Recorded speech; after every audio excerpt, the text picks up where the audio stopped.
Alright, so if you've ever wondered what separates a group of guys who just drinks, smokes, and is just degenerates together versus a different group of guys who actually does meaningful things with each other, experiences stuff, well, in this video, I'm going to be just talking about my own friendships, and after hearing some of these examples, I hope you can better draw the line between a good friendship versus a bad friendship. Getting right into it, the first thing is that I notice me and my friends don't need any sort of substances, any sort of drinking or smoking to have fun. A lot of the times, just getting together, talking, finding something to do is really all we need to have fun. And this is an issue for a lot of male friendships. I've seen this a lot ever since I got to college. Without these certain vices, a lot of these male friend groups, a lot of these friend groups in general, male or female, it doesn't matter, just have trouble having fun without the aid of drinking, without the aid of things like this. And yeah, that's obviously bad. But going into some lesser obvious things about having some meaningful friendships, I realized that I learned a lot of things from my friend group. For me, it was just certain guys being better at certain things. And for a specific example, for context, I've had pretty much the same friend group since middle school. So I just got extremely lucky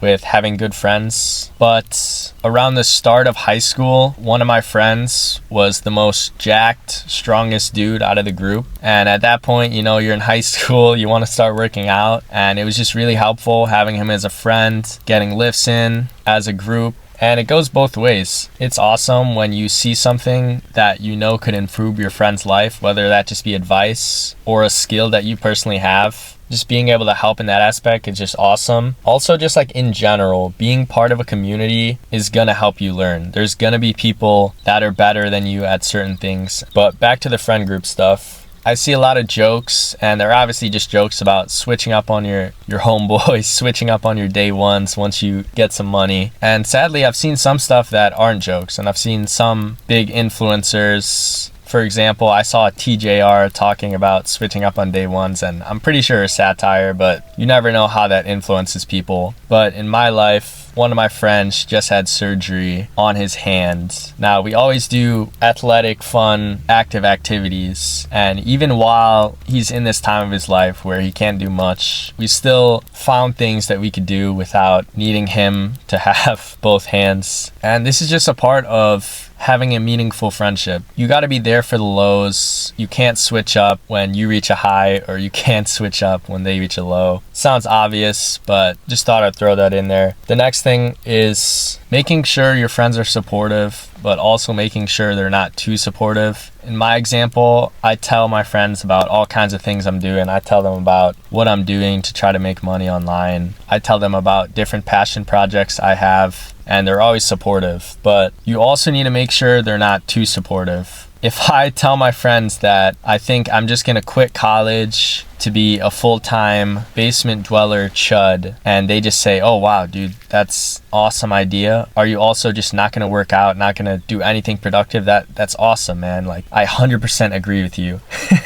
Obviously, this is an extreme example, but you can see how someone being a little too supportive can also cause issues. So just making sure you have a good balance of that, which is something I also got really lucky with. And this last thing might be one of the most important things. 1 second, me and my friends will be talking about the most goofy stuff, goofing around, and then the other second, we'll be locked in talking about some deep life topics, our plans, our long-term goals and aspirations. Can you lock in when you need to lock in? And can you have a good balance too? You can't be always so serious. You need to have fun, especially if you're young. You need to make jokes. You need to sometimes make fun of each other. But also, when the time comes, you need to be able to lock in. You need to be able to talk about serious stuff, and you need to be able to provide guidance for each other on certain serious topics. And an example here, for me personally, I'm not going to get too in depth on the issues, but it was some female related issues, and at first I thought I could just ask ChatGPT. Like, I'm being completely honest. I tried to ask ChatGPT about what I should do, and then I was like, okay, this is not gonna work. So then I asked my friends, and since then things have gotten a lot better. And even a day later from that, we're back to just being good friends, not taking anything too seriously. And I think that's awesome if you have a nice balance like that. that. So I hope you can kind of see how a good friendship looks and contrast that from your own views on good and bad friendships from just hearing me talk about my experiences as a young guy. See you guys in the next video.